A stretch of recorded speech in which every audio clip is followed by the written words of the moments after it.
Hello, good evening everyone, how are you all. Actually मेरे कुछ subscriber ने मुझसे कुछ क्वेश्चन पूछा था regarding DAV selection procedure. That's why I am making this video. तो इस सबसे पहले मैं बात करना चाहूँगी न्यू डीएवी सिलेक्शन प्रोसीजर पे। एक्चुअली 2 साल पहले जो एग्ज़ाम हुआ करते थे डीएवीज़ के, तो उसमें होता क्या था कि आपको जोन वाइज फॉर्म आती थी, वो फिलअप करना होता था। देन जो एग्ज़ाम के डेट होते थे उस पर आपको सेंटर पे जाना होता था एंड आपको उस जोन पर्टिकुलर जोन के लिए जो भी एग्ज़ाम होता था वो लिखना होता था। और एग्ज़ाम में जो क्वेश्चंस होते थे वो सब्जेक्टिव होते थे, इंग्लिश के होते थे, करंट अफेयर्स के होते थे, देन आपका जो सब्जेक्ट कंसर्न है उसके होते थे, ठीक है। बट अभी लास्ट ईयर से, दैट मीन्स 2024 से जो डीएवी का सिलेक्शन प्रोसीजर है वो टोटली चेंज हो चुका है। तो आज मैं उसके बारे में बात करना चाहूँगी। तो अब होता ये है कि डीएवी एक सीबीटी एग्ज़ाम कंडक्ट कराती है एंड सभी जोन्स उसमें पार्टिसिपेट करते हैं। तो ये हर स्टेट भी उसमें पार्टिसिपेट करती है। मतलब आप किसी भी स्टेट के लिए, किसी भी जगह के लिए अपेयर हो रहे हो, आप एक सीबीटी कार्ड आपके पास होना चाहिए, देन आप आगे के प्रोसेस के लिए एलिजिबल हो जाते हो, ठीक है। तो जब आप सीबीटी क्वालिफाई कर लेते हो देन आपका इंटरव्यू होता है, जो कि पहले जैसे हुआ करता था सेम वैसा ही होता है। आपका फर्स्ट राउंड इंटरव्यू होता है, देन सेकंड राउंड इंटरव्यू होता है, और फर्स्ट राउंड में आपको अगेन वही सब जो भी डेमो टीचिंग वगैरह होती है, मतलब स्कूल वाइज ये अपने लेवल पे करवाते हैं। तो यही सिलेक्शन प्रोसीजर अभी तक फॉलो हो रहा है। तो 2024 में जो डीएवी का सीबीटी हुआ था उसमें उन्होंने कोई भी स्पेसिफिक सिलेबस मेंशन नहीं करा था। बट 2025 के लिए जो एग्ज़ाम है उसके लिए डीएवी ने सिलेबस भी मेंशन कर दिया है, ओके। तो आप लोग वो चेकआउट कर सकते हो। ये दोनों क्वेरीज थे जो कि मुझसे पूछे गए थे about the new DAV selection procedure, then syllabus and pattern. तो आई थिंक मैंने दोनों ही डाउट को क्लियर कर दिया है। देन थर्ड क्वेश्चन जो कि मुझे पूछा गया था, वाई एवरी ईयर एग्ज़ाम, ठीक है। मतलब कि हर साल हमें एग्ज़ाम क्यों देने पड़ते हैं।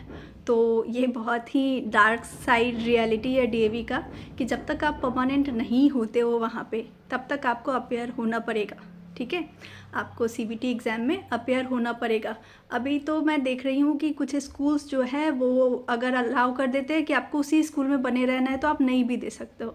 बट अगर आपको स्कूल चेंज करना है, आपको ग्रेड लेना है, देन आपको अपेयर होना पड़ेगा हर साल डीएवी के एग्ज़ाम में। क्योंकि इनिशियली जो वो लोग लेते हैं तो आइदर वो कॉन्ट्रैक्ट बेसिस पे लेंगे या फिर एडहॉक पे लेंगे, ठीक है। वो परमानेंट इतनी जल्दी नहीं करते हैं। दैट्स वाई आपको हर साल जो डीएवी की एग्ज़ाम्स है वो फेस करने होते हैं, ठीक है। आई थिंक ये क्वेरी भी मैंने क्लियर कर दिया है। देन आपका नेक्स्ट क्वेश्चन था, इंटरव्यू इंग्लिश और हिंदी किस चीज़ में दे सकते हैं। ओके, जनरल कम्युनिकेशन के लिए आप लोग बाइलिंगुअल हो सकते हो, मतलब आप इंग्लिश में कंफर्टेबल हो तो इंग्लिश में बोल सकते हो, हिंदी में कंफर्टेबल हो तो हिंदी में बोल सकते हो। बट मेरी एक सलाह रहेगी कि जब कभी भी आपका जो फर्स्ट राउंड इंटरव्यू होता है या फिर सेकेंड राउंड में भी जब आपको खुद को इंट्रोड्यूस करना हो तो आप लोग वहाँ पे इंग्लिश का यूज करो तो ज़्यादा बेटर है, ठीक है। मैं कह रही हूँ ज़्यादा बेटर है, मतलब ऐसा कोई हार्ड एंड फास्ट रूल नहीं है कि आपको इंग्लिश में ही बोलना है, बट वो ज़्यादा बेटर होगा। क्योंकि आप एक इंग्लिश मीडियम स्कूल में पढ़ाने जा रहे हो तो वो लोग इतना तो चेक करेंगे ही कि आपका ये जो बेसिक इंग्लिश है वो ठीक है कि नहीं, ओके। देन अगर आप लोगों को वो डेमो टीचिंग के लिए कहते हैं तो वहाँ भी आप बाइलिंगुअल हो सकते हो, या फिर अगर कोशिश कर सकते हो तो इंग्लिश में ही रहना। देन आपका नेक्स्ट था question, syllabus for PRT, TGT, PGT, non teaching. Okay, so let me clear. PRT and non teaching के सिलेबस के बारे में मुझे कुछ ज़्यादा आइडिया नहीं है, तो मैं इसके बारे में नहीं बता पाऊँगी। एंड टीजीटी एंड पीजीटी, इसके लिए आपका जो सब्जेक्ट कंसर्न है वही आपको पढ़ना है। लाइक पीजीटी में आप आइदर फिजिक्स के लिए अप्लाई करोगे, मैथ्स के लिए अप्लाई करोगे, देन बायो केमिस्ट्री, यही आपका कंसर्न सब्जेक्ट हो सकता है। तो आपको इसके लिए बहुत अच्छे लेवल की तैयारी करनी होगी। That means up to 12th आपको करनी ही होगी। And when we come to TGT, तो टीजीटी में आपको फिजिक्स, केमिस्ट्री, बायो तीनों सेक्शन में कोई 2 ऑप्ट करना रहेगा।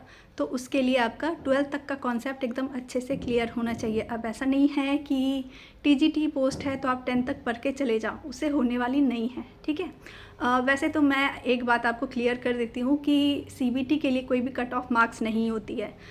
लाइक लास्ट ईयर जब हमने सीबीटी दिया था तो मुझे ऐसा लगता है कि 90% जो कैंडिडेट थे उसने क्वालिफाई कर लिया था सीबीटी को, तो उसके लिए कोई कट ऑफ मेंशन नहीं होती है। बट फिर भी आपका इंटरव्यू में वो लोग कुछ भी क्वेश्चन पूछ सकते हैं, तो इसके लिए आप कोशिश करना कि 12th तक का कॉन्सेप्ट आपका एकदम अच्छे से क्लियर हो। Either you are going for TGT और पीजीटी एटसेट्रा, ओके। देन जो नेक्स्ट क्वेश्चन मुझसे पूछा गया था वो है second merit list will come और नॉट। ओके, तो जब आप एक बार एग्ज़ाम दे देते हो, सीबीटी क्वालिफाई कर लेते हो, आपका 2 राउंड का इंटरव्यू हो जाता है, मतलब कि आप समझो कि अगर आपने 2 राउंड के इंटरव्यू तक पहुंचा है तो आपका उस पूरे ईयर में चांस रहता है कि डीएवी से कॉल आपको आएगा, ठीक है। ज़रूरी नहीं है कि जिस डीएवी में आप चाहते हो वहीं से आए, कोई भी डीएवी, जितने भी प्रिंसिपल वहाँ पे आपको दिखे वो कोई भी आपको कॉल कर सकते हैं। तो ऐसा नहीं है कि सेकंड मेरिट लिस्ट आता है या फर्स्ट मेरिट लिस्ट आता है, ठीक है, बट आपको कॉल कभी भी आ सकता है। लाइक मुझे पूरे ईयर के दौरान 2-3 डीएवी से कॉल आ गए थे, ठीक है। तो ये प्रोसीजर होता है, जब कभी भी उनके पास वैकेंसी होगी वो आपको कॉल कर लेंगे। अगर आप सेकेंड राउंड इंटरव्यू तक जाते हो तो ठीक है, क्योंकि आपका जो प्रोफाइल होता है वो ऑलरेडी उनके पास है, तो अगर उन्हें रिक्वायरमेंट होगी तो वो थ्रू आउट द ईयर कभी भी आपको बुला सकते हैं। देन आपका जो नेक्स्ट क्वेश्चन था वो है रेगुलर, कॉन्ट्रेक्चुअल, एडहॉक। ओके, तो जैसा कि मैंने शुरू में ही बता दिया कि इनिशियली जब डीएवीज़ लेती है तो बहुत ही कम कैंडिडेट्स, दैट मीन्स 1% ऐसे कैंडिडेट होते हैं जिनको कि वो रेगुलर बेसिस पे ग्रेड दे के रखते हैं, अदरवाइज वो लोग एडहॉक पे या कॉन्ट्रैक्ट बेसिस पे ही रखते हैं, ठीक है। देन नेक्स्ट क्वेश्चन है सेकेंड पेपर ओनली इंग्लिश और हिंदी। ओके, दैट मीन्स जो भी जिन्होंने भी ये क्वेश्चन पूछा है उनका ये पूछना था कि सेकेंड पेपर जो होता है वो इंग्लिश में होगी या हिंदी में। अगर आपका सब्जेक्ट कंसर्न जो है वो हिंदी है तो वो आपको हिंदी में ही होगी, बट अगर कोई अदर सब्जेक्ट है तो वो आपको इंग्लिश में ही होगी, क्योंकि आप एक इंग्लिश मीडियम स्कूल के लिए जा रहे हो तो क्वेश्चन पेपर इंग्लिश में ही होगी, ओके। देन एक क्वेश्चन मुझे इंडिविजुअल डीएवी, इंडिविजुअल वैकेंसी, इस तरह मैंने मतलब शॉर्ट में क्वेश्चन लिख के रखा है ना, तो वो पूरा मुझे समझ नहीं आ रहा है। हाँ, शायद उन्होंने ये पूछा था कि पर्टिकुलर डीएवी का जो वैकेंसी आता है वो पर्टिकुलरली आता है या नहीं। तो पहले ऐसा हुआ करता था कि हर जोन वाइज फॉर्म आती थी, बट अभी ऐसा नहीं है। सारे डीएवीज़ सीबीटी में क्वालिफाई करते हैं, देन सारे डीएवीज़ वहाँ पे होते हैं और आपको क्वालिफाई करना होगा, ठीक है। एक सीबीटी स्कोर कार्ड रखना होगा, उसके बेसिस पे आप डिफरेंट जोन्स के जो डीएवी होते हैं वहाँ अप्लाई कर सकते हो। देन नेक्स्ट क्वेश्चन जो है वो पूछा गया था ट्रांसफ़र प्रोसीजर क्या होता है। ओके, सो अगर आप स्टेट वाइज ट्रांसफ़र लेना चाहते हो या फिर डीएवी वाइज ट्रांसफ़र लेना चाहते हो तो आपको कुछ नहीं करना, आपको अगेन नेक्स्ट ईयर का जो सीबीटी होगा उसमें पार्टिसिपेट करना है, ठीक है। फिर आप अगर स्टेट ट्रांसफ़र चाहते हो तो उस स्टेट का जो डीएवी है वहाँ जाके आप इंटरव्यू वगैरह जो भी आपने इनिशियली प्रोसीजर फेस किया है वही फेस करना होगा आपको। देन आपको वहाँ पे उस पर्टिकुलर स्टेट में जॉब मिल जाएगी। एंड हाँ, डीएवी का एक्सपीरियंस भी काउंट होगा वहाँ पे, ठीक है। मतलब मान लो आपने 1 साल पढ़ा लिया है किसी स्टेट के डीएवी में, देन आप दूसरे स्टेट के डीएवी में जाते हो तो आपका वो जो 1 साल है जो कि आपने दूसरे स्टेट के डीएवी में दे रखा है वो काउंट होगी, okay. So don't worry for that. Then next question जो था TGT science question level. Okay, I think मैंने ये क्लियर कर लिया कि आपको डिपेंड नहीं करता है पीजीटी के लिए जा रहे हो, पीआरटी के लिए जा रहे हो, टीजीटी के लिए जा रहे हो, आपको 12th तक का कॉन्सेप्ट एकदम अच्छे से आना चाहिए। Then what they ask in interview, ठीक है। वो लोग इंटरव्यू में क्या पूछते हैं, ऑब्वियसली आपका सब्जेक्ट कंसर्न जो है वही पूछेंगे। देन हाँ, वो लोग आपका कॉन्फिडेंस लेवल भी चेक करते हैं, ठीक है। लाइक मैंने जब इंटरव्यू दिया था तो मेरा जो फर्स्ट राउंड इंटरव्यू था उसमें उन्होंने कहा कि एक बॉटल है जो कि टेबल पे रखी हुई है, मतलब उनके सामने ही वो रखी हुई थी। उन्होंने कहा कि इसका फ़ोटो बनाओ। अब मैं बायो स्टूडेंट तो नहीं रही हूँ, तो बट फिर भी मेरा ड्राइंग उतना भी ख़राब नहीं है। तो मेनली वो लोग ना वहाँ पे कॉन्फिडेंस लेवल चेक कर रहे थे कि वो जो मैं फ़ोटो बनाती हूँ वो कैसा बनता है। और आप विश्वास नहीं करोगे, वो अजीब सा हिला हिला टाइप का फ़ोटो बना मेरे से। मतलब वहाँ दिख रहा था कि मैं बहुत ही ज़्यादा नर्वस हूँ, क्योंकि उस समय मैं बिल्कुल फ्रेशर थी। तो इस वजह से वो डर जो है वो अंदर था। तो बस वो लोग वो चेक करते हैं, ठीक है। तो कॉन्फिडेंस लेवल एकदम डाउन नहीं होने देना है अगर आप सिलेक्शन चाहते हो तो। हेलो एवरीवन, कैसे हो आप सभी। I hope you all are doing well. So ये वीडियो है हाफ पार्ट का, हाफ पार्ट उस वीडियो का जिसमें मैंने अपने सब्सक्राइबर्स के डाउट लेने की कोशिश की थी। I don't know how, but वो बीच में ही डिस्कनेक्ट हो गया था, जिस वजह से आधा वीडियो मेरा सक्सेसफुली सेव्ड हुआ और आधा सेव नहीं हो पाया था। तो उसके बाद के जो डाउट्स हैं वो मैं आज ले रही हूँ, ठीक है। तो स्टे ट्यून्ड। ओके, सो आप लोगों का जो नेक्स्ट डाउट था वो था एक्सपीरियंस मस्ट और नॉट, ठीक। तो ऐसा मैं नहीं बोलूँगी कि ओनली एक्सपीरियंस कैंडिडेट्स को ही प्रेफर किया जाता है। इवन मेरा जो एक्सपीरियंस रहा है, तो डीएवी में फ्रेशर को भी उतनी ही वैल्यू मिलती है, ठीक है। क्योंकि फ्रेशर को ऑब्वियस है कि उनको सैलरी कम प्रोवाइड करनी पड़ेगी कंपैरिजन टू जो एक्सपीरियंस कैंडिडेट्स हैं उनसे। तो इसलिए वो फ्रेशर्स को भी कंसीडर करते हैं। तो ये बात बिल्कुल आप मन से निकाल दीजिए कि एक्सपीरियंस्ड कैंडिडेट्स को ही लिया जाता है। हाँ, और एक चीज़, अगर आप एक्सपीरियंस्ड कैंडिडेट हो तो अगर आपका डीएवी का एक्सपीरियंस है तभी वो काउंट होगा, अदरवाइज वो काउंट नहीं होगा, उसको वो फ्रेशर ही कंसीडर करेंगे। लाइक आपने किसी और स्कूल में पढ़ा रखा है और आप डीएवी के लिए जा रहे हो, तो आपका किसी अदर स्कूल का जो एक्सपीरियंस है वो लोग काउंट नहीं करते हैं। बट अगर आपने पहले किसी डीएवी में पढ़ा रखा है, उसका एक्सपीरियंस है, तो उसको वो लोग काउंट करेंगे, ठीक है। तो एक्सपीरियंस नीडेड और नॉट, इसका यही है कि अगर आप फ्रेशर हो फिर भी वो लोग कंसीडर करते हैं, तो कोई बात नहीं है, आप पहले ज्वाइन करो। देन आपका था क्वेश्चन पेपर लैंग्वेज। ओके, तो क्वेश्चन पेपर लैंग्वेज आपका इंग्लिश ही होता है। अगर आप हिंदी को छोड़ के कोई और सब्जेक्ट दे रहे हो, तो हिंदी, संस्कृत और जो भी आपका लोकल लैंग्वेज होता है उसको छोड़ के कोई और सब्जेक्ट दे रहे हो, तो ऑब्वियस है कि आपका क्वेश्चन पेपर का जो लैंग्वेज है वो इंग्लिश रहेगी।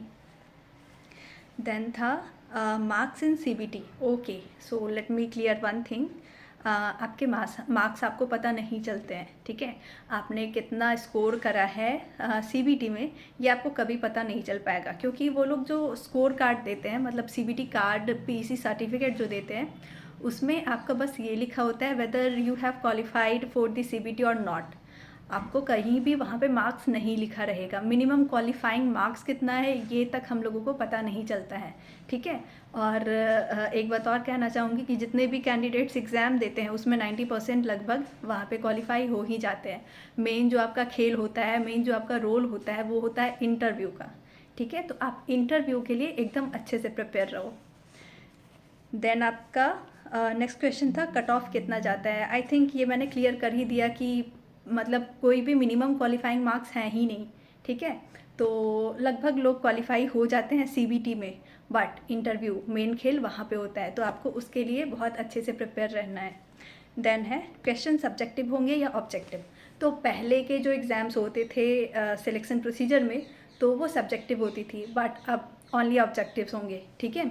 इस साल सीबीटी का सिलेबस भी डिफाइंड है, तो आप लोग एक बार देख सकते हो, उसमें रीजनिंग है और आपका सब्जेक्ट कंसर्न है। Then one more question was there, कितने टाइम बाद कॉल आता है, ठीक है। कितने टाइम बाद कॉल आता है, लाइक आप सेकेंड राउंड का इंटरव्यू दे के गए तो कितने टाइम बाद आपको कॉल आएगा। लिसन, ये वेरी करता है। अगर उस स्कूल में जिसमें कि आपने अप्लाई करा हुआ है, या उस जोन में जिसमें कि आपने अप्लाई करा हुआ है, उस जोन में रिक्वायरमेंट है, तब तो आपको तुरंत कॉल आ जाएगा। लाइक मेरे केस में ऐसा हुआ था कि मुझे घर जाते जाते कॉल आ गई थी, ठीक है।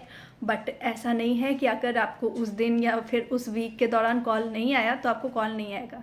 अगर उस स्कूल में कभी भी थ्रू आउट द ईयर कभी भी अगर वहाँ पे वैकेंसी क्रिएट होती है, आपने एग्ज़ाम दे रखा है, आप सेकंड लेवल तक गए हो, तो आपको कभी ना कभी कॉल आ जाएगी, ठीक है। तो पूरे ईयर चांस बना रहता है कि आपको कॉल आ जाएगी। देन जो नेक्स्ट क्वेश्चन था that was for salary, okay, ये तो हर किसी को जानना होता है कि सैलरी कितनी मिलेगी। काम तो हम लोग कर रहे हैं लेकिन सैलरी कितनी मिलेगी। ओके, तो इसके बारे में मैं यही कह सकती हूँ कि ये डिफ़र करता है place to place, candidate to candidate, ये डिफ़र करेगा।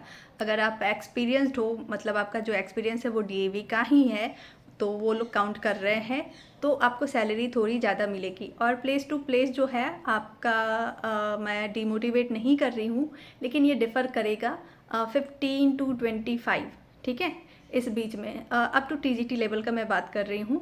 पीजीटी में इससे ज़्यादा भी हो सकती है, पीआरटी में इससे कम भी हो सकती है, ऐसा। तो इनिशियली आपको करना क्या है, आपको जस्ट एक जॉब चाहिए ना, तो आप ज्वाइन कर सकते हो। उसके बाद फिर एक्सपीरियंस लेके फिर अदर एग्ज़ाम्स की भी तैयारी कर सकते हो, ठीक है। डीमोटिवेट नहीं होना है, ठीक, जो मिल रहा है उसको लेना है। ओके, सो यही कुछ क्वेरीज थी जो कि मुझसे पूछी गई थी। आई थिंक मैंने सारे क्वेरीज को सॉल्व कर दिया है। एंड अगर और भी कोई क्वेरी होगी तो आप लोग मुझे कमेंट बॉक्स में पूछ सकते हो, मैं उसे सॉल्व कर दूँगी। ओके, तो ठीक है, मैं यहाँ पे वीडियो ख़त्म करती हूँ। So till then take. मैं डेमो के लिए कुछ टिप्स एंड ट्रिक्स दूंगी।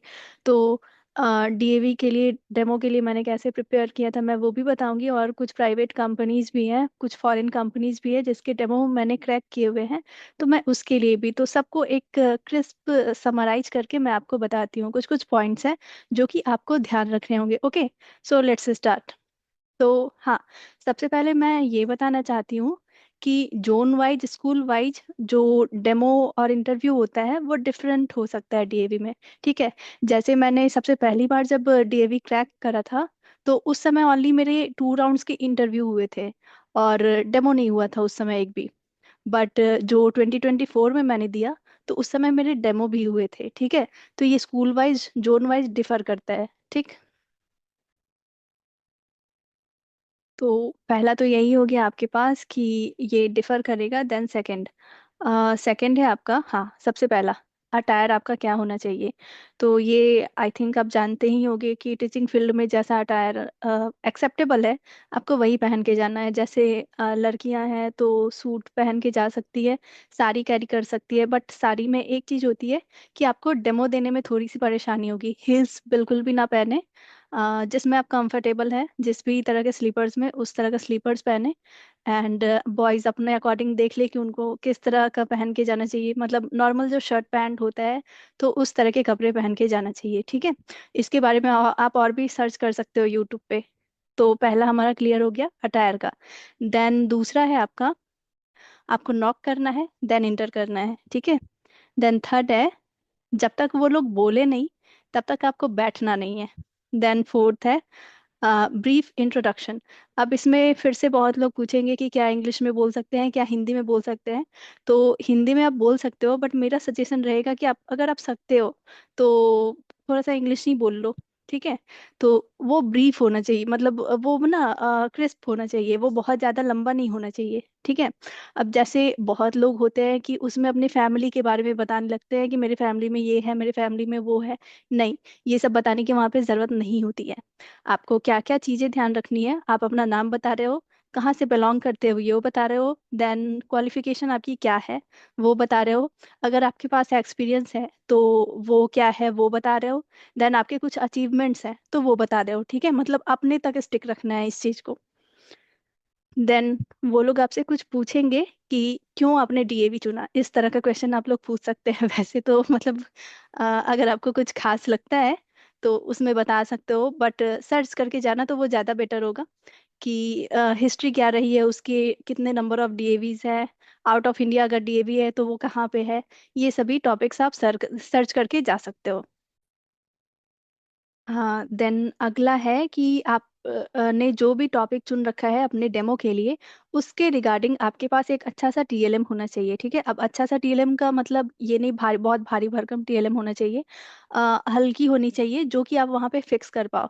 लाइक आप एक चार्ट पेपर पे भी बहुत अच्छा टीएलएम प्रिपेयर कर सकते हो, तो उस तरह का कोई टीएलएम अच्छे से प्रिपेयर कर लेना जो कि आपके टॉपिक से रिलेटेड हो। ओके, देन नेक्स्ट पॉइंट मैंने लिख रखा है, prepare well for the demo topic. ठीक है, जो भी आप डेमो टॉपिक ले रहे हो उसके बारे में आपको हर कुछ पता होना चाहिए। लाइक उसका जूनियर लेवल पे क्या कॉन्सेप्ट है, उसका सीनियर लेवल पे क्या कॉन्सेप्ट है। लाइक मैं अपना केस बताना चाहती हूँ। जैसे कि मैंने टीजीटी साइंस का दिया था डेमो, तो उसमें मैंने टॉपिक लिया था वर्क एनर्जी एंड पावर। तो नाइन्थ का टॉपिक और इलेवेंथ का टॉपिक में वहाँ पे थोड़ा सा डिफरेंस है। जैसे नाइन्थ में हम लोग एंगल का कॉन्सेप्ट नहीं पढ़ते हैं, जैसे एफ एस कॉस थीटा हो गया। Work done by the body जो होता है वो होता है एफ एस कॉस थीटा, अगर हम लोग इलेवेंथ में पढ़ रहे हैं। और वही हमारा एंगल के बेसिस पे डिफाइन नहीं किया रहता है, वो जस्ट पैरेलल, एंटी पैरेलल और परपेंडिकुलर का कॉन्सेप्ट होता है नाइन्थ में। ठीक है, तो वो लोग ना वो पूछ सकते हैं कि नाइन्थ वाले कॉन्सेप्ट में क्या डिफरेंस है और इलेवेंथ वाले कॉन्सेप्ट में क्या डिफरेंस है। मतलब कोई भी टॉपिक आपने चुना है तो वो जूनियर लेवल से लेके सीनियर लेवल तक में क्या क्या उसमें डिफरेंस आ गया है, क्या हम लोग सीनियर लेवल पे जाके पढ़ाते हैं, क्या हम लोग जूनियर लेवल पे पढ़ाते हैं, वो ये मतलब पूछेंगे आपसे। ठीक है, उनको चाहिए कि आपको पता होना चाहिए। तो ये हो गया। देन नेक्स्ट पॉइंट है have a good command over your subject. See, mostly question वो लोग जो आप टॉपिक ले रहे हो उसी से पूछेंगे, बट फिर भी इधर उधर से भी पूछ सकते हैं। तो आपको आपके सब्जेक्ट पे पूरा कमांड होना चाहिए। ट्वेल्थ तक का कॉन्सेप्ट आपका एकदम क्लियर होना चाहिए। Then be in a proper eye contact while answering. ठीक है, जब कभी भी आप आंसर कर रहे हो, वो आपसे कुछ क्वेश्चन पूछ रहे हैं, आप उसका आंसर कर रहे हो, तो प्रॉपर आपका आई कांटेक्ट होना चाहिए। Then one very important thing, आपको करना क्या है कि अगर आप इंटर करो क्लास में, देन आप इंट्रो दे दो, उसके बाद वो लोग बोलेंगे आपको डेमो देने के लिए। तो आप जाते हो, अगर बोर्ड रब नहीं किया हुआ है, मतलब आपके पहले वाले कैंडिडेट ने उसको रब करके नहीं गया हुआ है, तो पहले आपको रब करना है। उसके बाद आपका जो भी टॉपिक है वो लिखना है, देन आपको डेमो देना है। ठीक है, उसके बाद आपका टॉपिक खत्म होने के बाद भी आपको बोर्ड प्रॉपर साफ करना है। ठीक, ये बहुत ही ज़्यादा इंपॉर्टेंट है, वो लोग ये सब नोट करते हैं। देन लास्ट है कि demo in front of panel. हाँ, किसी ने मुझसे पूछा था कि डेमो होती कहाँ है, लाइक हम लोग स्टूडेंट के सामने डेमो देंगे या फिर पैनल के सामने डेमो देंगे। मतलब जो फर्स्ट राउंड इंटरव्यू होती है तो उसमें तो 2-3 पर्सन का ही पैनल बैठा होता है। जो सेकंड एआरओ राउंड होती है उसमें बहुत सारे लोग होते हैं। ठीक है, तो उसके बारे में मैं बाद में बताऊंगी। पहले जो आपका फर्स्ट राउंड है जिसमें आपका डेमो भी होता है और स्मॉल इंटरव्यू भी होता है, छोटा सा वो होता है, तो उसमें जो लोग होंगे वो 2-3 ही होंगे। ठीक है, तो उन्हीं के सामने होती है, स्टूडेंट के सामने आपको शुरू में खड़ा नहीं किया जाता है। देन हाँ, एक और किसी ने पूछा था रिन्यूअल प्रोसेस क्या होता है। तो ये मैं पहले की वीडियो में भी बता चुकी हूँ, लेकिन फिर से मैं बता दे रही हूँ कि जब तक आप परमानेंट नहीं होते, जो कि डीवी में टाइम लगता है होने में, तो तब तक आपको सीबीटी देना होगा। सीबीटी देना होगा इन द सेंस हर साल उसके लिए अपेयर होना होगा। अगर किसी ईयर मान लो आपका सीबीटी अच्छा नहीं भी होता है, तो आपको डरने की ज़रूरत नहीं है। अगर आप एक बार चले गए डीएवी में तो आपको प्रिंसिपल रिकमेंडेशन आ जाएगी, अगर आपका उस साल क्लियर नहीं होता है तो भी। ठीक है, तो कोई बात नहीं है, आप लोग आराम से ज्वाइन कर सकते हो। ओके, सो यही था आज के वीडियो में। सो तब तक के लिए आप लोग अपना ध्यान रखें। Till then take care, bye bye. और हाँ, नेक्स्ट वीडियो में मैं बता दूंगी कि जो पैनल वो सेकंड राउंड एआरओ राउंड होता है उसमें आपका कैसा सिनेरियो होता है, क्या होता है। ठीक है, सो तब तक के लिए आप लोग अपना ध्यान रखें। Till then take care, bye bye.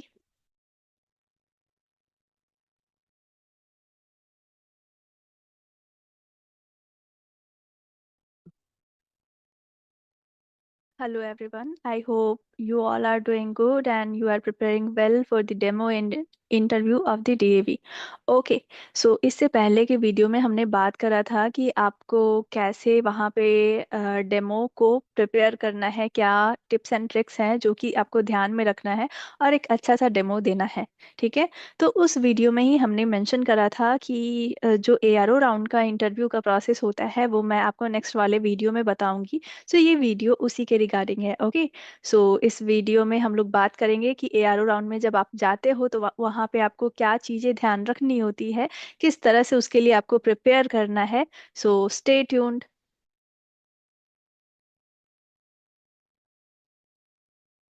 तो सबसे पहले हम लोग बात कर लेते हैं कि आपको पता कैसे चलेगा कि आप सेकेंड राउंड या फिर जिसको कि हम लोग एआरओ राउंड कहते हैं उसमें आप पहुंच चुके हो। सो सी, जैसे ही आप फर्स्ट राउंड का इंटरव्यू खत्म कर लेते हो, दैट मीन्स आप अपना डेमो दे लेते हो उस राउंड में, तो आपको बोला जाता है बाहर बैठने के लिए। और जैसे ही सारे कैंडिडेट्स का वो फर्स्ट राउंड खत्म हो जाता है, वैसे ही एक सिलेक्शन लिस्ट आता है। वहाँ जो भी स्टाफ होंगे वो आपको आके वो बता देंगे कि किन किन कैंडिडेट्स को सेलेक्ट किया गया है आगे के राउंड के लिए, और कौन कौन से कैंडिडेट हैं जो कि अब वहाँ से जा सकते हैं। ठीक है, अब जाने का ये मतलब नहीं है कि उस पर्टिकुलर डीएवी में आपका नहीं हुआ है तो और जो उनका जो डीएवी होगा उसमें आप अप्लाई नहीं करो, फिर आप दूसरे डीएवी के लिए भी अप्लाई कर सकते हो। ओके, तो मतलब आपको वो ज़्यादा टेंशन नहीं लेना है कि इस जो डीएवी में आप चाहते थे उसमें अगर आपका नहीं हुआ है तो आगे वाले डीएवी में कैसे होगा। हो सकता है किसी एक डीएवी में ना हुआ हो, दूसरे डीएवी में हो जाए ना है। ठीक है, तो आपको जितने भी डीएवीज का एडवर्टाइजमेंट दिखता है, आप हर जगह पे अप्लाई करना। ओके, तो अब हम लोग फिर से टॉपिक पे आते हैं। यस, तो फर्स्ट राउंड के बाद आपको सिलेक्शन लिस्ट आ जाता है जिसमें कि आपको बताया जाता है कि इतने जो कैंडिडेट्स हैं वो जा रहे हैं हमारे एआरओ राउंड के लिए। अब जब वो एआरओ राउंड के लिए जाते हैं तो वो एआरओ राउंड आपका सेम डे भी हो सकता है और डिफरेंट डे भी हो सकता है। ऐसी ये नंबर ऑफ कैंडिडेट्स पे डिपेंड करता है कि अगर एक पर्टिकुलर सब्जेक्ट में नंबर ऑफ कैंडिडेट्स बहुत ही ज़्यादा हैं तो उनको किसी और दिन भी बुलाया जा सकता है।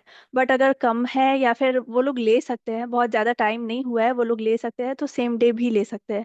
ठीक है, तो ये डिपेंड करता है कि नंबर ऑफ कैंडिडेट्स हमारे कितने हैं, कितना टाइम लगने वाला है, तो उस बेसिस पे ये वो सेम डे भी हो सकता है और डिफरेंट डे पे भी हो सकता है। ओके, सो ये दोनों पॉइंट्स हो गए। देन हमें बात करनी है तीसरी चीज के बारे में जो कि है सिनेरियो ओवर देयर। ओके, सो अब हमें थर्ड पॉइंट जो इसमें डिस्कस करना है वो है सिनेरियो ओवर देयर। ओके, सो वहाँ क्या सिनेरियो होता है मैं एक्सप्लेन करने की कोशिश करती हूँ। वहाँ पे एक लॉन्ग टेबल होती है जिसमें एआरओ सर जो होते हैं वो मिडल में बैठे होते हैं। डिफरेंट डीएवीज, दैट मीन्स जितने भी डीएवी ने उस पर्टिकुलर जोन में पार्टिसिपेट करा है सीबीटी कंडक्ट कराने के लिए, उतने के प्रिंसिपल्स आए हुए रहते हैं। एक सब्जेक्ट मैटर एक्सपर्ट होता है और डिफरेंट ग्रुप्स को, मतलब ग्रुप्स जो होता है वो आपका 7 to 8 कैंडिडेट्स का होता है। तो डिफरेंट ग्रुप्स को उस रूम में भेजा जाता है। ठीक है, दैट मीन्स आपको वहाँ पे फुल राउंड टेबल कॉन्फ्रेंस जो होती थी ना हमारे हिस्ट्री में, उसकी वाली फीलिंग आने वाली है। तो ये सिनेरियो वहाँ पे होती है। तो मैं आपको पहले इसलिए बता दे रही हूँ कि वहाँ आप उतने सारे लोगों को देख के डरो नहीं। ओके, उसके बाद हमारा होता है जब आप लोग वहां जाके बैठ जाते हो तो वो बोलेंगे आपको इंट्रोडक्शन देने के लिए। ठीक है, आपको खुद को वहां पे इंट्रोड्यूस करना है। तो मैंने आपको बता ही रखा है कि आपको इंट्रोडक्शन कैसा रखना है। वहां पे 1 to 1 इंट्रोडक्शन होती है, मतलब हर कैंडिडेट को अपना इंट्रोडक्शन देना होता है। ठीक है, और सभी लोग आपको अच्छे से सुन रहे होंगे।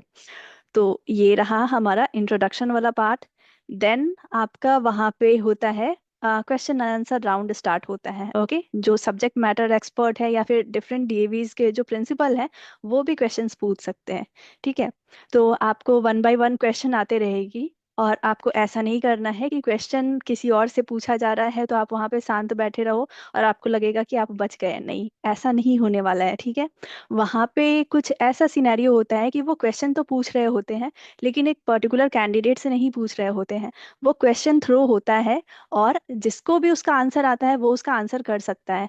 और आप लोगों को कोशिश करना है कि ज़्यादा से ज़्यादा आंसर करो, ज़्यादा से ज़्यादा उनके नज़र में आने की कोशिश करो। ओके, क्योंकि वही चीज़ है जो कि आपको आगे ले जाएगा वहाँ से और आपको डिफरेंट कैंडिडेट से वहाँ पे वो अलग बनाता है। गॉट इट, मतलब कि आपको वहाँ पे बहुत ही ज़्यादा एक्टिव रहना है और कोशिश करना है कि ज़्यादा से ज़्यादा आंसर आप करो वहाँ पे।